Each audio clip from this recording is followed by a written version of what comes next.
Bonjour à tous et bienvenue à cette nouvelle vidéo capsule. Le 25 mars prochain marquera le 21e anniversaire de l'ouverture de la chapelle Spiri Maria. Depuis l'an 2000, c'est de cette chapelle que s'est développée l'œuvre de la Dame. Aujourd'hui, l'occasion nous est donnée de découvrir un peu plus ce lieu unique, à propos duquel Dieu le Père a dit un jour à Marie-Paul: « Ici sur terre, ce sera le cœur du Père en l'Église de Jean. » La chapelle Spiri Maria a été voulue par Dieu. Selon les indications reçues par Marie-Paul, c'est elle-même qui a dû en diriger la construction pour que tout soit le plus conforme possible à la volonté divine. C'était tout un projet à entreprendre alors qu'elle avait près de 80 ans. Elle aurait bien mérité de se reposer. Mais, comme toujours, Dieu et l'Immaculée lui ont donné les forces nécessaires pour mener ce projet à terme. C'est pourquoi le résultat comble les âmes. Spiri Maria est un lieu de grâce et de paix où tout favorise la rencontre du corps spirituel et de la divinité. Avant d'entrer, souvenons-nous que nous allons pénétrer dans un lieu sacré où nous devrons être très respectueux, calmes et tournés vers Dieu. Une fois dans la chapelle, nous pouvons voir que tout est lumineux, tout est blanc et or, comme une vision du paradis. La simplicité, la beauté et l'harmonie du décor, tout élève notre âme vers Dieu et nous aide à nous recueillir. Même la forme générale du lieu, avec son plafond en forme de voûte ou de demi-cercle, nous rappelle notre destinée. Notons que cette forme semi-circulaire est d'ailleurs utilisée dans des lieux de prière de plusieurs autres religions sur la terre pour représenter les mondes invisibles, comme le ciel où habitent les saints. Quant à nous, cette voûte nous rappelle le sommet de notre terre totale, limite que nous sommes invités à atteindre puis à dépasser un jour dans notre cheminement vers Dieu. Pour que cela soit bien clair, la terre totale est même représentée sur un mur du cœur. On y voit les mondes invisibles qui entourent notre planète Terre, ainsi que la présence de la divinité tout en haut qui nous attire à elle. En fait, tout dans la chapelle de Spiri Maria nous parle du mystère de la divinité et du plan d'amour qu'elle a conçu pour notre humanité.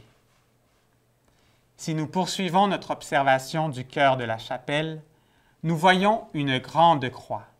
Cette croix est lumineuse et fleurie, ce qui signifie que c'est en acceptant la croix, donc en acceptant la souffrance, que chacun de nous pourra fleurir, c'est-à-dire parvenir un jour à l'état divin et rejoindre la divinité. Cela ne sera pas facile, mais pour nous permettre d'y arriver et pour nous y aider, nous avons Jésus et Marie-Paul, le Rédempteur et la co-rédemptrice de notre humanité. C'est pourquoi ils sont mis tous les deux bien en évidence, en plein centre du cœur, dans cette œuvre d'art illustrant le mystère de l'Eucharistie. Celle-ci est comme un précieux cadeau que Jésus et Marie-Paul nous redonnent à chaque messe célébrée et à chaque fois que nous recevons la communion. Par l'Eucharistie, Jésus et Marie-Paul viennent en nous pour nous nourrir et nous fortifier afin de nous aider dans notre sanctification, puis un jour dans notre divinisation. La chapelle de Spiri Maria est remplie de leur présence eucharistique, puisque l'Eucharistie y est exposée et adorée en tout temps. Toute la journée et même durant la nuit, il y a toujours au moins une personne pour prier devant Jésus et Marie-Paul Hostie et pour se laisser aimer par eux.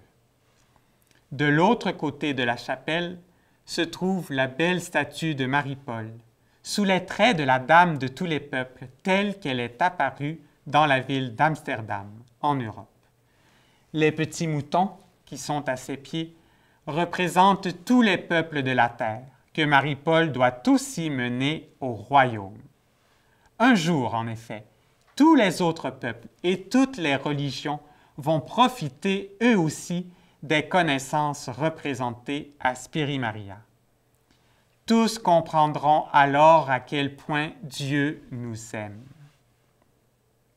Ce qui rend cette chapelle unique, c'est aussi qu'elle a accueilli de grands événements de l'histoire de l'œuvre de la Dame, comme la fondation de l'Église de Jean et l'instauration de la royauté d'Église.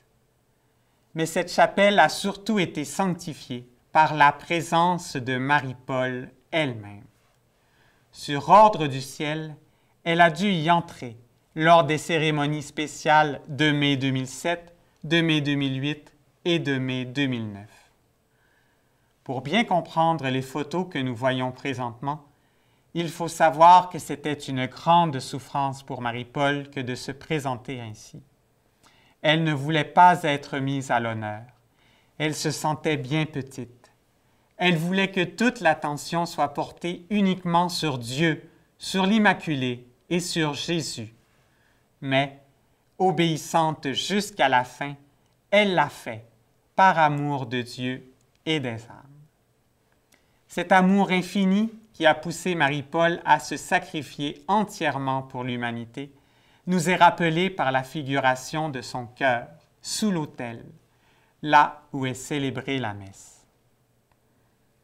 La prochaine fois que nous aurons la grâce d'entrer à Spiri Maria, n'oublions pas de remercier la quinternité divine pour tant de bienfaits. Je vous remercie de votre attention et je vous donne ma bénédiction.